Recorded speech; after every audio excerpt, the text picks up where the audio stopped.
19 जून 2020 की वो रात एक छोटे से कस्बे में कोविड लॉकडाउन के सख्त नियमों के बीच एक बाप और बेटा पुलिस स्टेशन में घुसते हैं।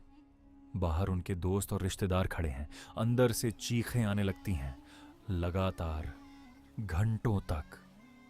कोई नहीं जानता कि उस रात क्या हो रहा है, लेकिन सुबह जब वो बाहर निकलते हैं तो उनका बदन खून से लथपथ है।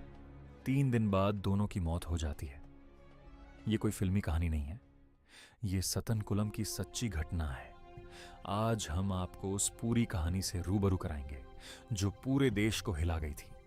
सतनकुलम तमिलनाडु के थूथुकुडी जिले का एक छोटा सा कस्बा। नाम का मतलब है शैतान का तालाब। यहां रहते थे जयराज, उम्र 59 साल, और उनका बेटा बेनिक्स, उम्र 31 साल। जयराज लकड़ी की वर्कशॉप चलाते थे, बेनिक्स पास में मोबाइल रिपेयर और एक्सेसरी की दुकान। दोनों मेहनती साधारण परिवार के लोग थे। कोई क्रिमिनल रिकॉर्ड नहीं, कोई पुराना झगड़ा नहीं, बस एक छोटी सी गलती। दुकान कोविड कर्फ्यू के बाद 15 से 20 मिनट ज्यादा खुली रही। उस शाम 7:30 पर पुलिस वाले जयराज के पास पहुंचे। Sub inspector Balakrishnan, inspector S Shridhar और कांस्टेबल एम मुथुराजा। झगड़ा हुआ, बात बढ़ी और जयराज को उठाकर पुलिस स्टेशन ले जाया गया। बेनिक्स को जब खबर मिली तो वो तुरंत स्टेशन पहुंच गया। बाहर खड़ा था कि अंदर से उसके पिता की चीख सुनाई दी। बेटे ने कहा, मेरा बाप क्या कर रहा है? और पुलिस ने उसे भी अंदर बुला लिया। जैसे ही बेनिक्स अंदर गया, उसने देखा कि उसके पिता को जमीन पर पटक दिया गया है और पीटा जा रहा है। बेनिक्स ने विरोध किया तो पुलिस उस पर भी टूट पड़ी। स्टेशन का दरवाजा बंद कर दिया गया। बाहर जमा दोस्त और वकील अंदर नहीं जाने दिए गए। सिर्फ चीखें सुनाई दे रही थीं।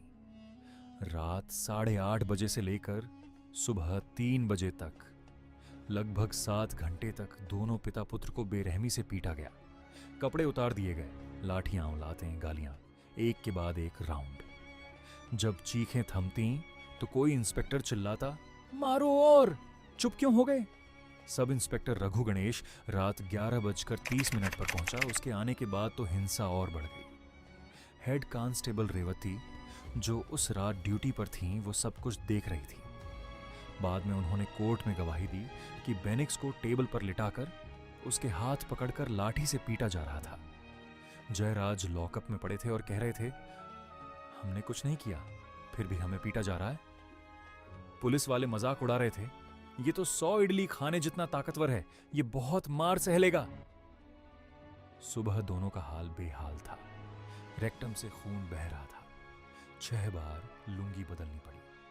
फिर भी उन्हें अस्पताल ले जाकर फिटनेस सर्टिफिकेट दिलवा लिया गया। डॉक्टर वैनिला ने फिट बताया। उसके बाद मजिस्ट्रेट डी सरावणन के घर ले जाया गया। मजिस्ट्रेट बालकनी से हाथ हिलाकर रिमांड का ऑर्डर पास कर दिया। नीचे खड़े दोनों खून से सने थे, लेकिन मजिस्ट्रेट ने उन्हें देखा तक नहीं। दोनों को 100 किलोमीटर दूर कोविलपट्टी सब जेल भेज दिया गया। वहां भी हालत बिगड़ती गई। 22 जून की रात 9 बजे बेनिक्स की सांसें थम गई, भारी आंतरिक रक्तस्राव से।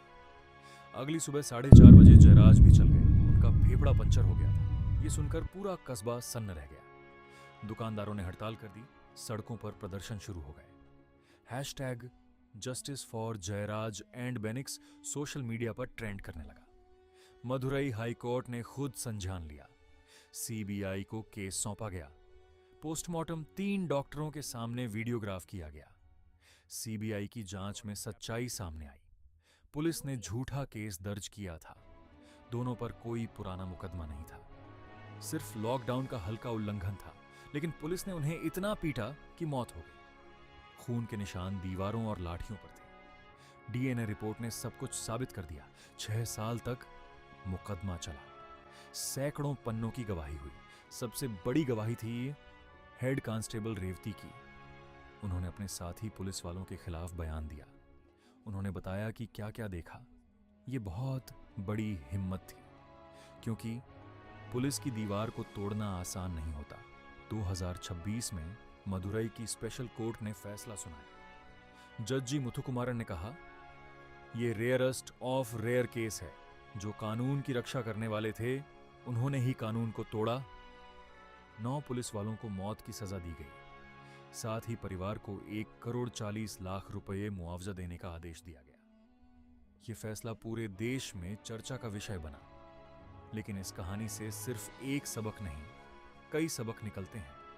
सबसे बड़ा सबक ये कि पावर का दुरुपयोग कितना खतरनाक हो सकता है। पुलिस हमारी सुरक्षा के लिए है, लेकिन जब वो खुद अत्याचार करने लगे तो कौन बचाएगा? दूसरे, मजिस्ट्रेट की जिम्मेदारी। एक बालकनी से हाथ हिलाकर रिमांड पास करना कितना गलत था। तीसरे, डॉक्टर की जिम्मेदारी। खून बह रहा था, फिर भी फिट बता दिया। ये केस सिर्फ जयराज और बेनिक्स का नहीं है। ये हर उस आम आदमी का केस है जो सोचता है कि कानून उसकी रक्षा करेगा, लेकिन कभी कभी कानून के रखवाले ही उसके दुश्मन बन जाते हैं। आज भी सतन कुलम के लोग उन दोनों को याद करते हैं। जयराज और बेनिक्स की कहानी हमें बताती है कि न्याय मिलने में कितना समय लग सकता है, लेकिन हार नहीं मानना।